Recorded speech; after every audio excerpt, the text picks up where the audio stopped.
Dia seperti pernah ke sana sebelumnya. Di sampingnya adalah kakaknya. Dia adalah kebanggaan semua orang. Dia bisa segalanya dalam studi maupun hal lainnya. Tidak seperti dirinya yang lambat mencerna informasi.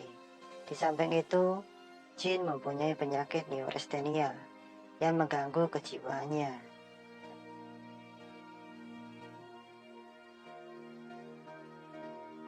Setahun lalu kakaknya kecelakaan hingga kakinya pincang, tapi dia tetap mengidolakannya.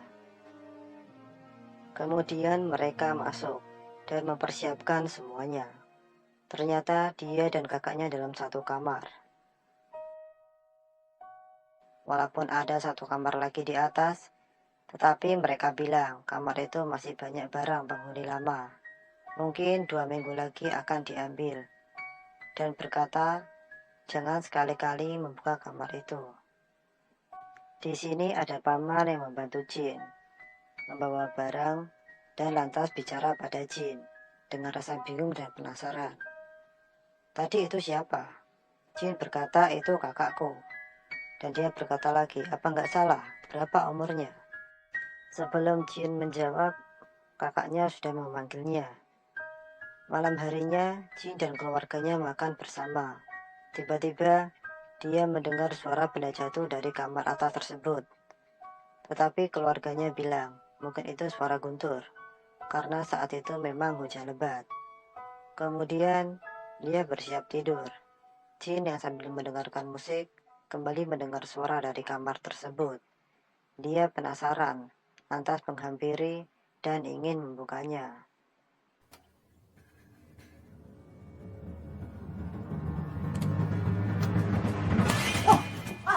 Tapi keburu ketahuan oleh kakaknya. Kemudian mereka berdua keluar. Saat kakaknya pergi sebentar, dia malah diculik oleh sekelompok orang tak dikenal. Dia yang mengetahuinya berusaha mengejarnya, tapi mereka berhasil lolos. Untung Jin Seok berhasil mengingat nomor mobil tersebut.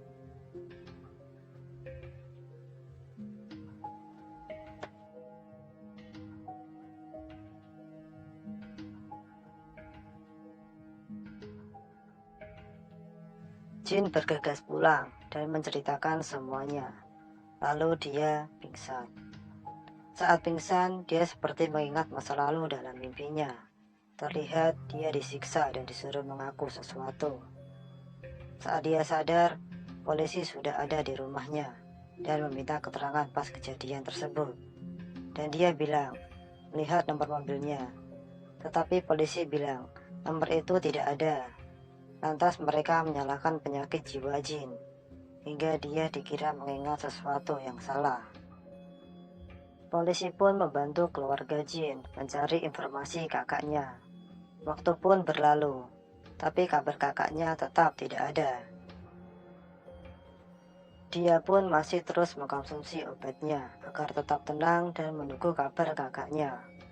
Kemudian dia tertidur, dan mimpi itu kembali lagi. Saat bangun, tiba-tiba kakaknya sudah pulang secara ajaib dan berkata, aku baik-baik saja. Kemudian hari saat Jin tidur, sesaat dia bangun dan melihat kakaknya sudah tidak ada di tempat tidurnya. Besok paginya seperti biasa, Jin meminum obat, tapi obatnya malah terjatuh. Saat dia hendak mengambilnya, kakaknya datang dan mengajak makan bersama, hingga dia lupa akan obatnya. Lantas dia pun bertanya pada kakaknya, tadi malam kamu kemana? Tapi dia menjawab tidak kemana-mana. Dia mengira Jin yang berhalusinasi. Saat kakaknya mau pergi, dia melihat kaki kakaknya aneh, karena diketahui yang pincang itu kiri, tapi saat itu malah yang pincang kanan. Kemudian Jin menyampaikannya, tapi kakaknya malah kembali berkata, mungkin kamu salah lihat lagi. Besok malamnya, Jin tertidur saat belajar, dan dia merasa kakaknya mengarahkan pensil ke arah matanya. Saat dia buka mata, kakaknya sudah tidak ada. Kemudian dia melihatnya di luar. Lantas dia mencoba mengikutinya. Sampailah pada komplek ruko. Alangkah terkejutnya dia saat kakaknya menemui beberapa orang, dan diantaranya adalah 2 polisi kemarin.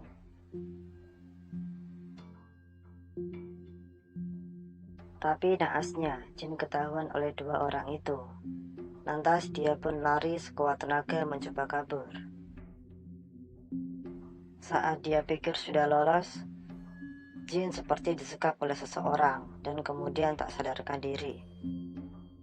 Saat Jin bangun, dia sudah berada di depan meja belajarnya dan kakaknya menyapanya. Dia yang kaget atas semua yang terjadi, lari ke kamar mandi, mencoba menghindari kakaknya dan bertanya semua yang terjadi. Namun kakaknya kembali menenangkannya dan bilang itu semua hanya halusinasi saja, karena sebelumnya tidak meminum obat karena obatnya terjatuh. Saat Jin tenang dan menerima keadaan itu semua, dia menemukan pensil yang diarahkan kepada matanya tadi malam. Dan semua itu nyata. Kemudian dia menceritakan semuanya ke ibunya dan berpesan jangan beritahu siapapun dulu. Tapi saat malamnya, Jin tiba-tiba bangun dan merasa haus. Kemudian tak sengaja mendengar ibu berbicara kepada ayahnya.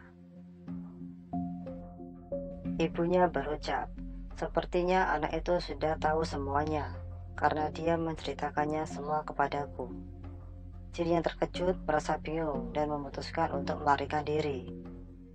Tapi saat sudah berada di luar, dia dicegat oleh ayah yang sudah datang, dan kemudian ibu dan seseorang. Tapi dia berhasil kabur dan sampailah ke kantor polisi. Seperti biasa, di kantor polisi pastilah diinterogasi, dan dia menceritakan semuanya yang terjadi.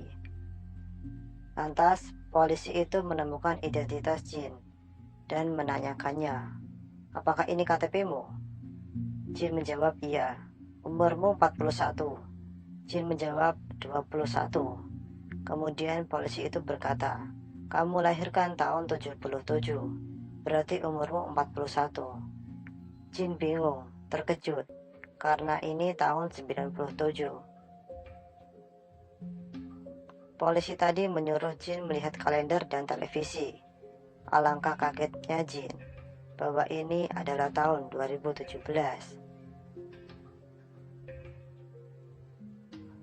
Dan melihat stasiun televisi sudah berganti presiden Amerika. Dan saat dia mendekati cermin dan berkaca, alangkah kagetnya Jin bahwa dia melihat wajahnya layaknya orang tua. Awalnya saya mengira film ini hanya tentang misteri rumah tersebut, tapi di sini memperlihatkan plot yang mengagetkan tentang identitas Jin yang sebenarnya.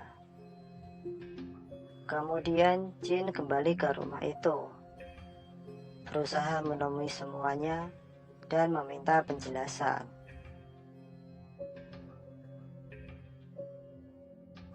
Saat dia masuk ke kamar atas, kamar itu sudah terbuka dan terlihat seperti tempat sehabis ada pembantaian di masa lalu. Kemudian datanglah si ayah, ibu, dan kakaknya. Mereka bilang, memang mereka bukan anggota keluarga yang sebenarnya, dan itu rekayasa. Kemudian menceritakan, 20 tahun lalu telah terjadi pembantaian satu keluarga di rumah ini. Pembunuh membunuh secara brutal dan acak. Pembunuhnya menggunakan senjata tajam dan tidak diketahui motif pembunuh tersebut. Dan polisi pun gagal mengungkap kasus itu, sehingga waktu terus berlalu dan kasus itu dilupakan. Tapi sewaktu-waktu ada anggota keluarga yang tak rela dan membayar mereka untuk menangkap pelaku sebenarnya. Dan mereka menuduh Jin adalah pelaku sebenarnya. Mereka melanjutkan, Jin waktu itu tidak mengingat apapun, sehingga mereka merencanakan hipnotis, seolah-olah Jin kembali ke umurnya 21. dan mengatur semuanya, agar mereka tahu motif pembantaian itu dan siapa di balik semuanya. Jin yang sudah dibawa ke mobil menyangkal semuanya dan tidak ingat pernah membunuh seseorang. Saat itu juga dia mencoba kabur dengan melompat dari mobil, tapi mereka mengejarnya. Saat dia hampir ditangkap, terjadilah kecelakaan. Mobil mereka menabrak dan Jin pun lolos. Tapi Jin yang sudah lolos tiba-tiba tertabrak mobil yang kebetulan melintas. Dia pun tak sadarkan diri. Di saat itulah semua ingatan Jin berputar kembali dan memperlihatkan kejadian sebenarnya. Jin yang sedang bepergian dengan keluarga yang sebenarnya tiba-tiba terlibat kecelakaan. Kedua orang tuanya meninggal, sedangkan kakaknya kritis dan memerlukan biaya operasi. Dia yang gelisah melakukan upaya apapun agar kakaknya bisa dioperasi. Saat itulah dia dihubungi oleh seseorang yang mengatakan, jika kamu butuh uang, ada satu pekerjaan, dan itu adalah membunuh. Jin pun dengan terpaksa menerimanya, dan orang itu memberikan alamat rumah korban. Tapi dia meminta untuk hanya membunuh sang ibu, sedangkan anak-anaknya jangan sampai tersakiti. Saat sampai di kamar korban, rasa takut dan kasihan Jin membuat dia ingin pergi dan membatalkan pekerjaan itu. Saat itulah anak perempuan dari korban berteriak. Jin yang cemas mencoba membungkamnya, tapi naas, pisau yang selama ini tadi dia pegang malah menusuknya hingga tewas. Jin yang masih ketakutan spontan membunuh sang ibu karena ikut berteriak. Saat Jin mau pergi, dia pun ketahuan oleh anak laki-lakinya yang kecil, dan dia menyuruhnya kembali ke kamar untuk menghitung 1-100 sambil menunggu ibunya kembali. Dan langkah Jin terhenti saat melihat foto terpampang di dinding. Ternyata yang menyuruh pekerjaan ini semua adalah sang suami, dan dia adalah dokter yang akan mengoperasi kakaknya. Besoknya Jin menemuinya dan bertanya, kenapa kau melakukan semuanya ini kepada keluargamu sendiri? Dokter itu bilang, agar setelah istrinya tewas, dia mendapatkan asuransi, dan dana itu untuk biaya anak-anak. Saat dokter itu tahu kalau Jin juga membunuh anak perempuannya, dia ingin membunuh Jin dengan ingin mendorongnya dari gedung. Tapi malah sebaliknya, dokter itu malah yang terjatuh. Jin menjadi sangat frustasi dan depresi. Mungkin itu adalah alasan Jin menjadi amnesia dan tidak ingat apa-apa. Saat Jin siuman, orang yang berpura-pura menjadi kakaknya sudah di depan matanya. Jin pun bilang, aku sudah mengingat semuanya. Seraya mengakui dialah pembunuhnya. Pemuda itu pun ingin menyuntikkan sesuatu kepada Jin. Mungkin itu untuk membunuhnya. Sambil bertanya, siapa yang menyuruhmu? Apakah suami itu? Lantas Jin menjawab, tidak, itu semua perbuatanku seorang. Dia menjawab, aku sudah menduganya, kebohongan yang biasa. Jin mencoba memintanya untuk menemukannya dengan anggota keluarga yang selamat, untuk meminta maaf. Tapi pemuda itu berteriak, sambil mengeluarkan air mata. Apa kamu lupa anak yang kamu biarkan hidup? Dan kenapa kamu tidak membunuhnya juga? Itulah aku. Jin yang kaget menangis, seraya meminta maaf beribu-ribu kali. Tapi dia pergi dengan meninggalkan suntikannya, dan berkata, semoga kau baik-baik saja. Pemuda itu pun menjatuhkan dirinya dari jendela gedung, dan kemudian meninggal. Jin pun menyesal atas semua yang telah terjadi, dan menyuntikkan suntikan itu ke tangannya. Kesadaran Jin mulai hilang, dan nafasnya mulai terhenti. Dan inilah akhir dari kisah Jin Xiu. Oke, itulah kisah Jin di film Forgotten 2017. Menurut kalian, semua plot dan twistnya super kan? Tapi ada yang mengganjal pertanyaan-pertanyaan ini. Kenapa Jin baru tahu wajahnya tua saat dia di kantor polisi? Apakah di rumah barunya dia tidak pernah bercermin? Dan yang kedua, kenapa dia bisa hilang ingatan? Apakah karena depresinya atau karena waktu lamanya setelah pembunuhan? Masih tanda tanya. Namanya juga film,